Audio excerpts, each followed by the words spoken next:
Welcome to the keynote portion of the event. My name is Mati Leibowitz, and I'm honored to be the moderator for these important discussions we're going to be having tonight. I'd like to begin by thanking Rabbi Wordy and Josh Rubinstein for putting together such a beautiful event.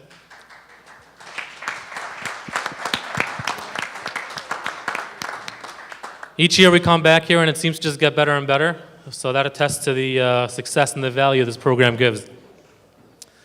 Allow me a moment just to introduce myself and talk a little bit about my background. I'm a partner at Sol Friedman & Company, an accounting firm which was founded over 45 years ago by Sol Friedman. Our success is driven by how we perceive our roles as accountants. We do not view our roles as servicing businesses that have owners. Rather, our clients are owners who have businesses. Throughout this long time span, we have truly been privileged to be the forefront in helping businesses grow and successfully plan for their most effective tax benefit for their businesses and for themselves. We've helped the e-commerce sector as well as the manufacturing and servicing sectors extensively, and we have a broad range of knowledge in each of these industries. I'm confident that my experience as partner, assisting to cultivate the growth of these industries, will serve as a valuable tool for all of you here tonight. I've geared all my questions to our distinguished panel tonight based on my experience, knowing what is truly important in helping businesses grow, and I'm certain we will gain from their insight. You know, as an accountant sitting here amongst all these distinguished executives, I'm reminded of a story of a man flying his hot air balloon who needed to make an emergency landing in a far-off field. As he's landing, he calls out to someone passing by and asks, "Can you tell me where I am?" The passerby responds, "You're in a balloon in the middle of a field far off." To this, the man responds, "You must be an accountant. The information you gave me is very accurate, but utterly useless." The passerby answers back, "You must be a CEO. Only a CEO can steer a craft, yet have no control, and you want me, an accountant, to tell me where you're going." On that note, let me introduce each of the members of our panel. We have Brandon Furman, CEO of the Kitchenware brand.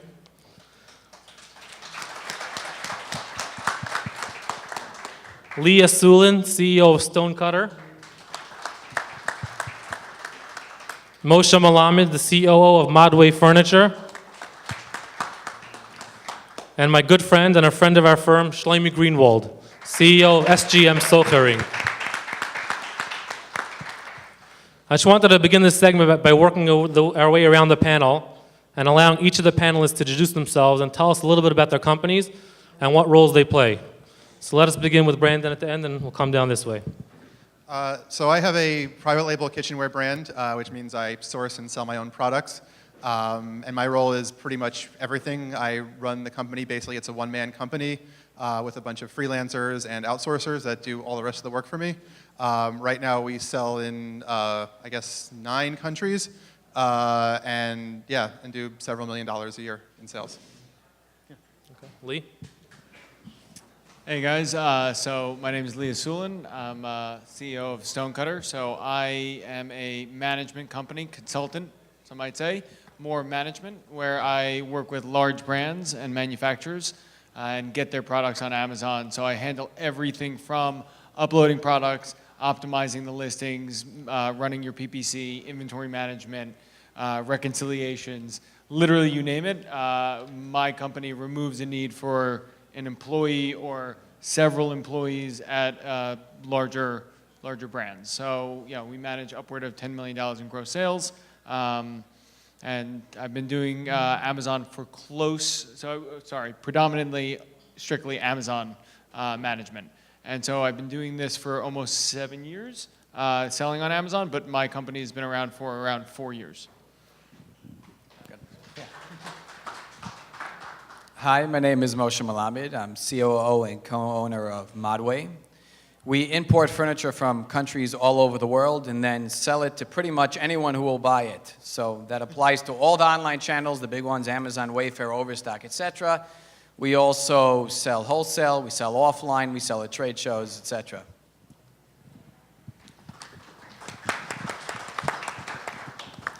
My name is Yosef Greenwald. I'm the CEO of SGM. Before I tell you what we do, it's the minhag by Jews when we get together to Poischen b'chvei d'achsanya. So I just want to give a personal yesher koach to my counselor 25 years ago in California, where I grew up on Shlichus, Shua Wardy. After all the trouble I caused you, I'm surprised you let me speak tonight. And I don't know you, Shia, personally, but I know you, I believe you through your music. I don't know how many people know. Shia is a singer and has a very heartsick voice. So I just want to give a blessing, a bracha to both of you. Big shukar for putting such a nice event together.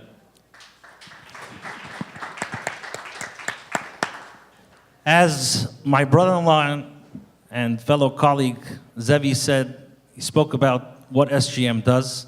SGM, in short, is a wholesale company which sells high-end and low-end consumer electronics. We specialize in brand new OEM devices. Refurbish is not our market.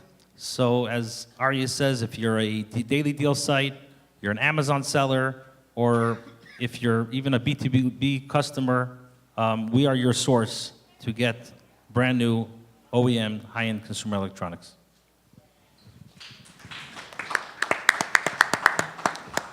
Thank you for your introductions. I think it's clear that we could each gain a lot from you.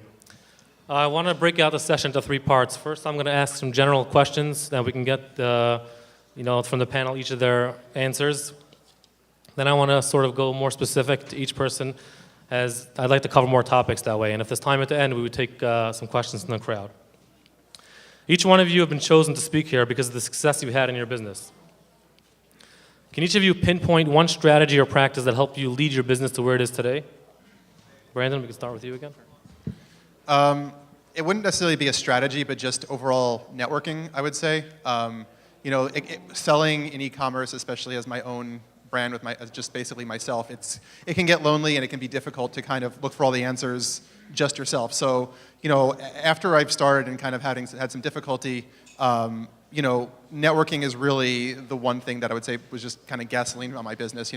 Talking to people and knowing people like Lee, for example, and other people who, I have a question, I can always get an answer. I can, reach out to a supplier or a provider who I know and just really, figure out what I need to do quickly instead of dwelling on the issue or even doing the wrong thing. My network is everything, and it's really, the main reason why I feel like I'm sitting on the stage here.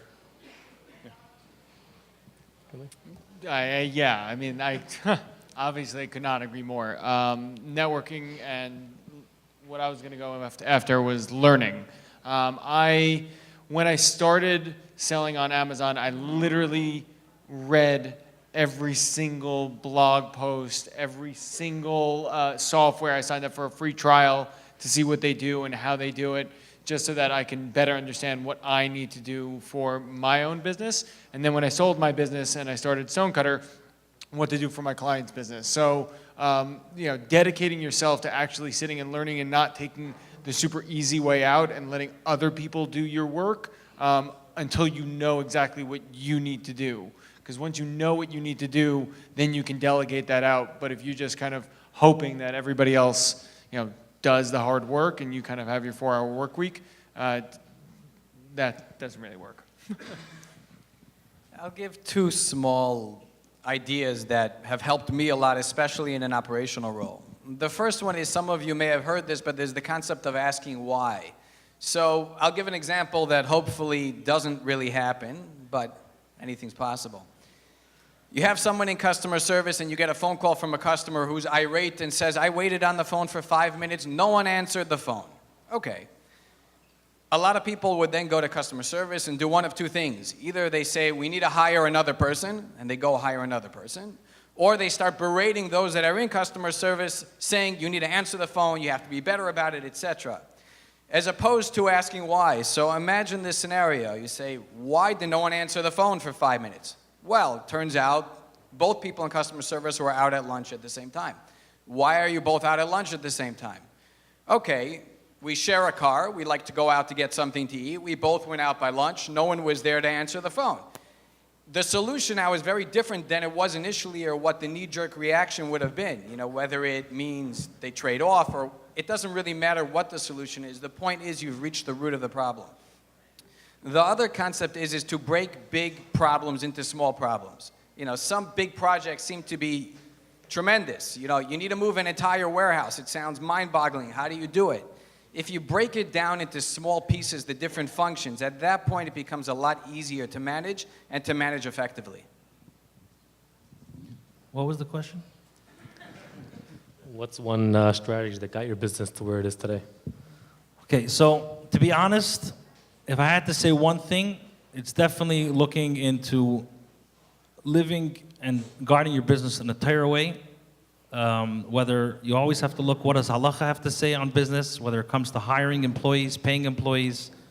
I think it's important when you do business with other Yidden and you're giving credit or terms, it's important to know the laws of ribis, because as the Torah in Shulchan Aruch says, that there's few times when it comes to the laws of ribis, it says in Shulchan Aruch, ma'oid ma'oid tzarich lizar. In other words, when it comes to the laws of ribis, you have to be very careful. So these are halachas that, as a business owner and as from a Yidden and any Jews who follow the Torah, we have to know these halachas.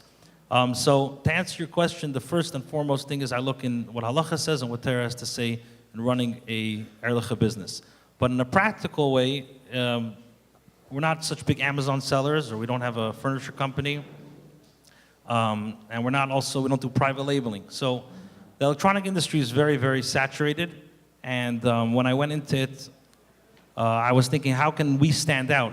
Why are we different than the other 5,000 companies that are in Dubai? What's so special about SGM?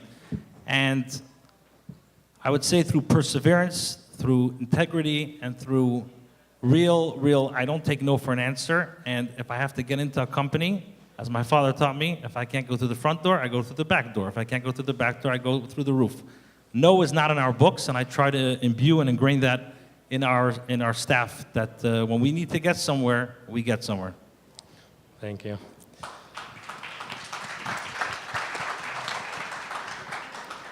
On that point of bringing your company to where it is on a success level, what was one challenge, if you remember specifically, that you had to overcome to plow through, and also how did you overcome that challenge?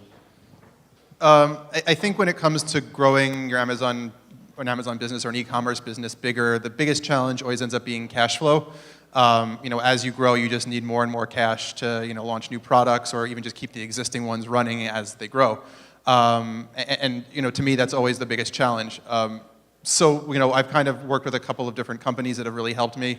Plastic is a company that lets you basically do wire transfers on a credit card, so I'm able to pay my suppliers or my shipping, and wait, let's say 45 days or so before I have to pay that back. Working with Amex Working Capital, which to me has pretty low rates, and also just working to kind of better terms with my suppliers, so it makes it easier to have that money available to me when I need it, that's really helped a lot. But it's definitely a challenge, and it's something that I'm constantly working with and trying to avoid. So one of my first challenges was obviously kind of getting my first client. And going out and kind of knocking on doors. I had already sold a business, so I kind of had a little bit of a track record. But as my father said, get a deal, first deal, worst deal. And so it was a pretty bad deal. But I kind of built a reputation around putting myself out there and being an honest, straightforward shooter as I can, right? And so with that, I began to build trust within the people that I onboarded, and then the word began to spread. I've never marketed myself out there. This is actually the first panel I've ever been on.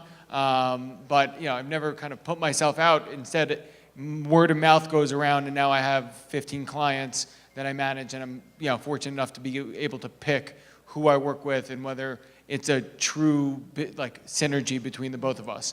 The second biggest challenge I ever had was I was a one-man show, and then hiring my first employee, and knowing when that point was, right? When I knew that I could do more if I had somebody else that I was paying to assist me, and getting that referral and not just kind of winging it was really a testament. I didn't take on somebody who knew everything about e-com. Actually, she knew close to nothing about e-com, but I just saw that there was a certain amount of drive within her, and understanding and same values as I had. So, those two things kind of got me to where I am right now.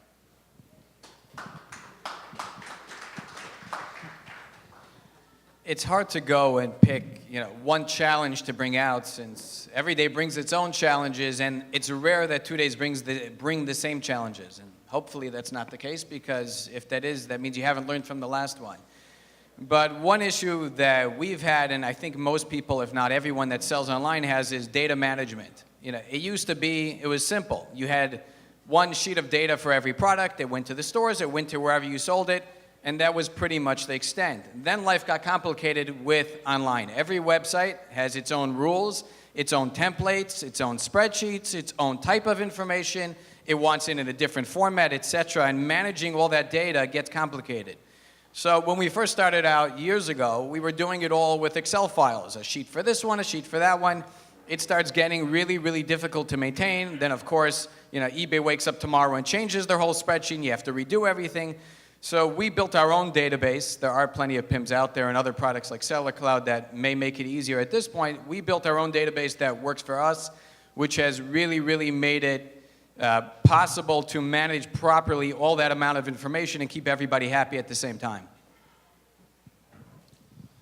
I definitely agree with all three of you. I just want to share in our business, one of the challenges that we deal with is first of all, what's hot today might not be hot tomorrow. There are times that as an owner, invested in a certain iPad or a certain MacBook at a great price, thinking that, hey, the entire South America is going to jump on this, and guess what? They're not interested. So that's a challenge. Another big challenge in the electronic industry is chain supply. Sometimes, we have great contacts with Dell, and for Dell could supply us for 2-3 months with Logitech or certain items that we're making very nice margins, and we're about to go out for dinner and celebrate, and then the rep calls, hey, we ran out. So that's a challenge that we face in getting good product at a good price, and to make sure that the flow is always there. Thank you. Lee, you've touched on this in your last answer. A lot of people have asked me to ask tonight, growing companies and entrepreneurs, when do you know the first time to hire? When do you know it's the right time? That's sort of the first jump people take into business when they're not alone anymore. So how do you decide, and what are you looking for in that first employee? Right. So actually, my first employee is actually here, Kelly. Everybody give her a hand. I had 4 clients before I hired Kelly, or I brought on 4 clients, and understand that's a lot of data to manage. I mean, it's a lot of spreadsheets, a lot of manual work on my own end, and really kind of doing everything myself.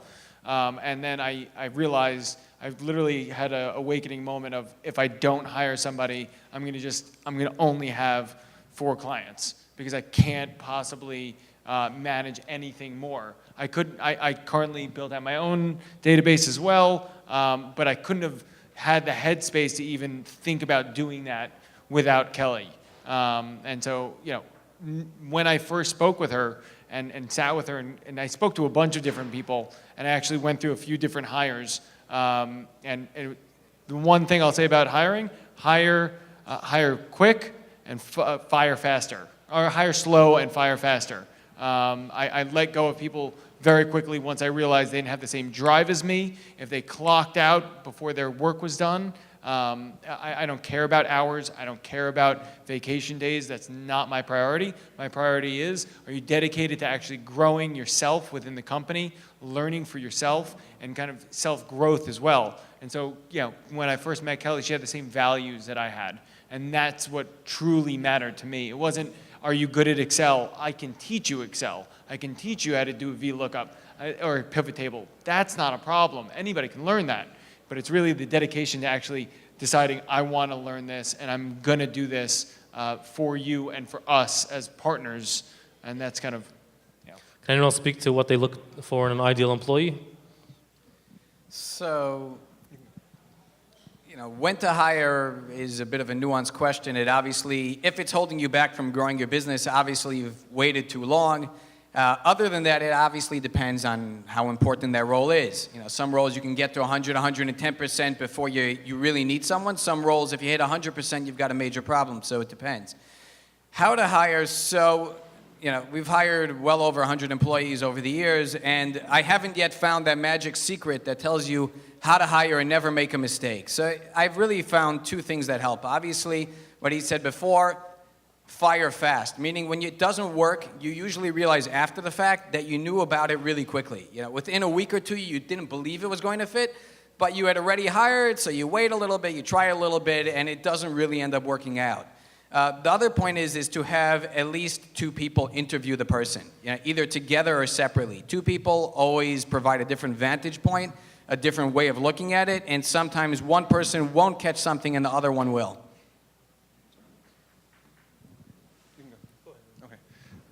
So everyone I hire is pretty much overseas and virtual. So for me, it's just about asking a lot of questions, doing a lot of tests, and really just doing my due diligence to just make sure that they do all the things they say they can, and that they're willing to listen to directions, or sometimes if I don't have directions, not listen to directions, but be able to perform based on what I provided them.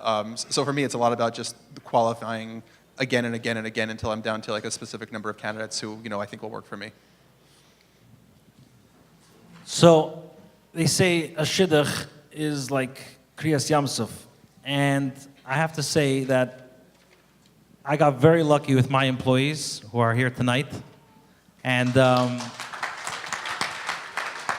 we have a group over here, we have a group in Delaware, and the beginning of hiring, I just went with family. I knew my sister, who was my first employee, was very detail-oriented. I'm not. So it was a very good combo, and what I wasn't good at, she was able to help me and make things that are very, very organized. And then the next employee I hired, who today I would consider literally my right-hand man, Levi, who I met him outside of my daughter's school one day, and I asked him, Levi, what's up, how are you? And he says, I'm looking for a job. I said, okay, come work by us. He says, what are you gonna do? What am I going to do? I said, I don't know. Just come. I like you. You're a good guy. And that's the truth. And the truth is that I saw someone, as you said, someone who really cares, somebody who is passionate, and somebody did I have a job description that second? No. But I do the same thing today? Probably not, because we're more of an official company. But how we started is our core people is literally people that I just got, somebody that I felt has this, like you said, the same drive, the same integrity. And then I had a brother-in-law who was in the army, and he called me, and he says, hey, I just finished the army, the Israeli army. You got a job for me? And I said, yes. And he says, what am I going to do? I said, I don't know, but come work. And that's the honest truth. And then from one brother-in-law to another brother-in-law, and the rest is history, and thank God we have a great staff, and honestly, that is our success. So thank you. Let me just follow up. How is it working with your family so closely in your business on a daily basis? Yeah. That's a very, very good question. There's 7 siblings, so we're divided into 3. The oldest 2 siblings are shluchim in California, and then I have a sister and brother, and another brother who work also in the furniture business, and they're one side, and then it's me and my sister who work together in the electronic industry. We're a very tight-knit family, and we have no problem to say what we feel, but we know that what goes on in the office stays in the office, and I would say in a family working together is communication. If something's bothering you, don't hold it in. The more you hold it in, the more it's gonna blow. So if something bothers you, get it out and move on. Good advice. Brandon, you mentioned outsourcing. Why have you chosen to go that route as opposed to hiring, employees? And in what areas of your business have you used it? In what areas? So I use outsourcing for pretty much everything. The main reason for me right now is cost. I don't think I'm as big as some of these guys here. So for me, it's really cost effective, and it really makes it, it's really quick to get a lot of work done, especially sometimes when I can, go to bed and wake up and, because they're in a different part of the world, it'll be done. So really, it's literally every part of my business. I have, about 3 or 4 different, outsourcers that I use, but a main VA who I work with every day. He's in the Philippines, and we literally talk throughout the day, and he works, at night and during my time. And it's really just, taking over literally every day-to-day aspect of my business. Yeah, sure. So I also have some outsourced employees, and I cannot tell you how helpful they can be. There's no one in America that I know of that loves doing tedious work. And there are people in the Philippines, they also don't love doing tedious work, but you can pay them a fraction of the price, and they're glad to do, whether it be data scraping or formatting or uploading products or any type of small menial task.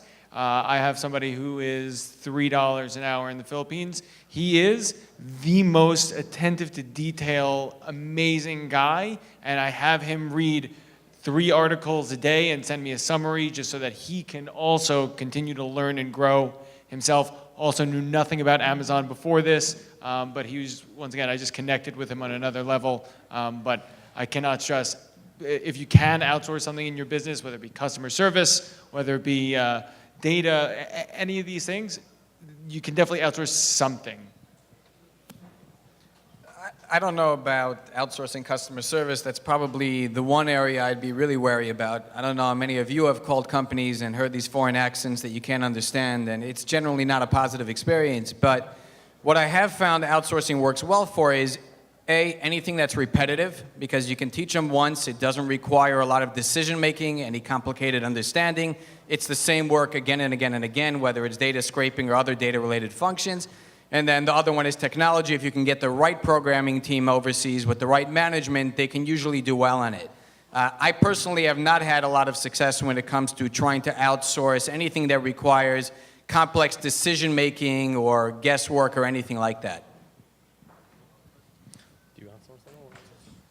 Do we outsource? The answer is yes. When it comes to programming or it comes to that part of the business, we definitely outsource. There was different programs that we tried using, and it just didn't work for our needs. And thank God we found an excellent programmer who's very detailed to what we need. And anyone who's running a business, whether you're using Seller Cloud or using Scubana or using any of those other platforms, they're great programs. And Seller Cloud is a phenomenal program. We used them in the past.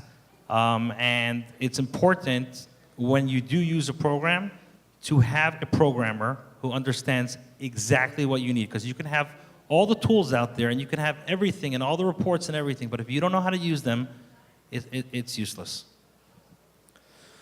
Many entrepreneurs and small business owners have been finding it difficult to maintain a healthy work-life balance. Any advice you can give to anyone in the audience who's trying to grow their company and having that struggle?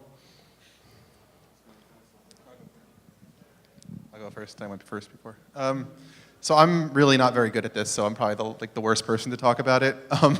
But I will say, something that does make me kind of take a step back is whenever I travel overseas to the other side of the world, where it's 12 hours time difference, and then I wake up in the morning and the day's already happened here, and all the problems and struggles and whatever, it's all done, and it's just all sitting there neatly in my inbox, and I can get through it in 40 minutes.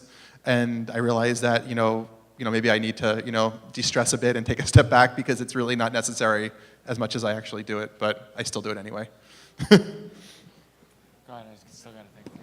So this is one of those things where you usually preface and say, do as I say, not as I do necessarily. But obviously, if you trust in Hashem and you believe that Hashem provides everything for you and you're just making the vessel for it, that makes it easier. On a practical note, I was once given this analogy, it's pretty well known, that a professor once comes into his class and he has a garbage can.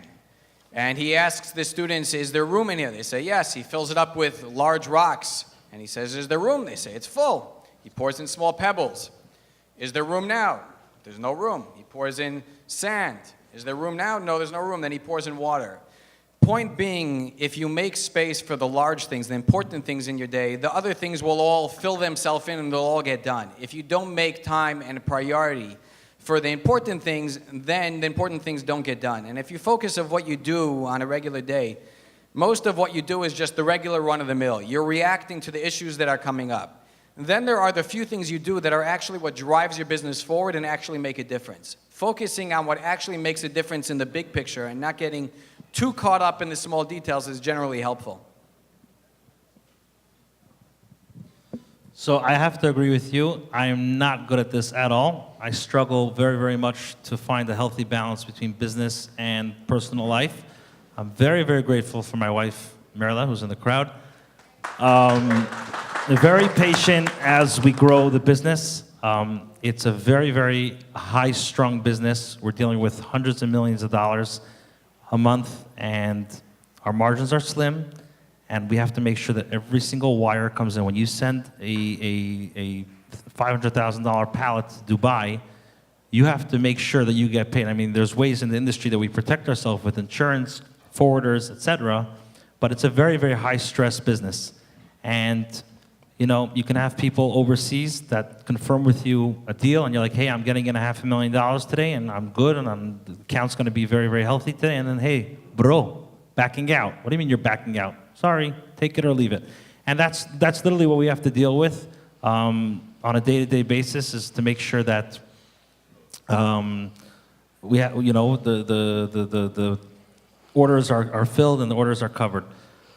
One thing I would say in regards to balancing is you have to know sometimes how to let go. I'm not sure how many of you know that we have SGM is linked with MYS Buying Group. MYS Buying Group, we were featured in the AMI magazine. We thank God became a very big household name in the Fruma market. We have over 3,500 users, active users. And in the beginning, when I was involved in opening up MYS, I was very involved in the company and making sure that to answer every email and to customer service and to make sure that everyone is happy. You know, dealing with from Jews, it's not always so easy to keep them happy. So it's not a joke. And it took a long time, and I felt that after working a whole day with SGM, I was literally, you know, in the office at home till 3, 4 o'clock in the morning, answering emails, answering chats.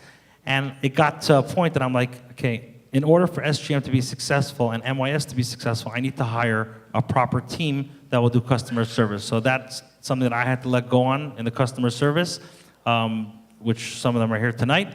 And I just said, guys, you're a team. I trust you. I know you for many, many years together. And if there's an issue beyond something that you can't control, please come to me. But besides for that, I had to let go of that business in regards to the day-to-day operation. Anything? So yeah, I had a very hard time managing work-life balance. I would wake up at 2:30 in the morning and start thinking about all my day's problems, and then look at my email, and then just be up, and then listen to a podcast in order to fall back asleep. And it was pretty unhealthy. And there is a practice that I did that totally kind of changed my life. I wrote out a 5-year plan of exactly what I pictured my life to look like on a random Wednesday, what time I woke up and what time I went to bed, and what I did in the middle of the day in 5 years from now, an ideal. And in a way you could say that's like I visioned out my life, and I pretty much left it in God's hands and said, okay, however I get there, I'll get there, right? So, a flight from JFK to Sydney, Australia is on course 2% of the time. 2%, but it always lands where it's meant to land. So no matter how you get to where you need to go, doesn't really matter. It matters because it's today and you have a problem and you have to think about it, but at the end of the day, you're gonna be fine if you know that you're hardworking, you're smart, and you're dedicated to getting to that point. And so I knew that, and then pretty much like I'd wake up in the middle of the night and go to the bathroom and then go back to sleep. So it kind of entirely changed my life of how I view my business. I no longer view it as this vehicle that I must be driving at all points in time, and stopped being an employee of my business and started being an owner of my business. Okay, thank you. Before we open up a question or two from the crowd, I just had one last question for the panel. If you all four were sitting here in a year from now, what would be the topics in the e-commerce world? Anyone want to start? The truth is, no one knows. We could speculate, and if you invite me back next year, Shua, then we could talk about it. But I would just say one thing for the Amazon sellers. those who sell electronics, whether it's brand new or refurbished items, know that Apple came out with a rule now with Amazon that there are no third-party sellers allowed to sell Apple. And I can't tell you how many customers, or I should say vendors in Amazon, third-party sellers, literally were stuck of what is my Parnassa going to be now. I can't tell you how many phone calls I got with the sales reps, literally in tears from people saying, I bought $1 million worth of iPads. I had intention to sell them on Amazon. Amazon came out with this rule. They gave me a month to move it. What do I do? And thank God we were able to help a lot of Amazon sellers move their stock with our connections overseas, business to business. But I can't stress enough, and I'm very familiar with Amazon, even though that's not our primary focus. You got to diversify. Do not invest in one SKU with Amazon thinking you're going to make a mint. Even if you run the numbers and you say, hey, on this I can make 25% and I can move it in 2 weeks, relax. Instead of buying 1,000 pieces, buy 500. Be smart and diversify, because you never know Amazon's next move. Amazon is not your friend. They're your friend today, and tomorrow they're your worst nightmare. So you got to diversify. So there's a few things. I mean, not that much really changes from year to year. The names just change, and the way they describe them change, but the fundamentals still say the same. Now, having said that, so Amazon continues to dominate, and they're now going through what they're calling the one vendor initiative, where they're taking all the small sellers, throwing them to the third-party side, taking the large vendors and forcing them to the direct side where they can control the price. No one knows exactly what it'll look like at the end, but one thing we can say for sure is it's going to provide Amazon with a higher level of control, which they will then be sure to utilize, sometimes for you, sometimes against you. The other trends we're seeing is there's a lot more personalization happening, and I think that trend's going to continue, where you may not realize, but what you see on a website may not be the same thing that I see on the same website. They're taking information that they're learning from your habits when you come to the site. They're then building a profile. They're checking what emails you've opened up from them, and based on that, they're providing you with different information, potentially different pricing. The third thing we're seeing is that because Amazon is becoming so dominant when it comes to selling products, those that want to survive and thrive on their own websites are starting to think more about not only selling products, but selling experiences or providing levels of service, information, and details that a company the size of Amazon can't and won't really sit down and provide.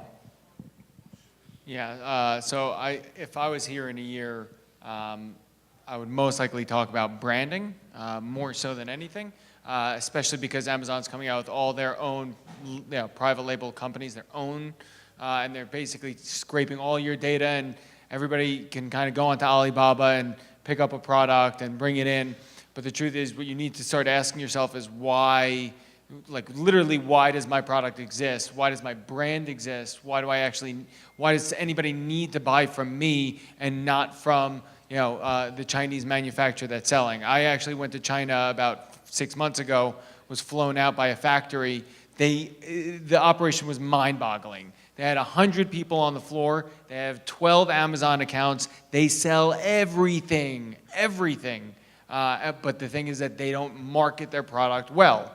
If you create a brand and you create a reason and a story behind what you're doing, then you can exceed and excel outside of just Amazon. You can use Facebook ads, you can sell on other marketplaces and platforms, and eventually wholesale.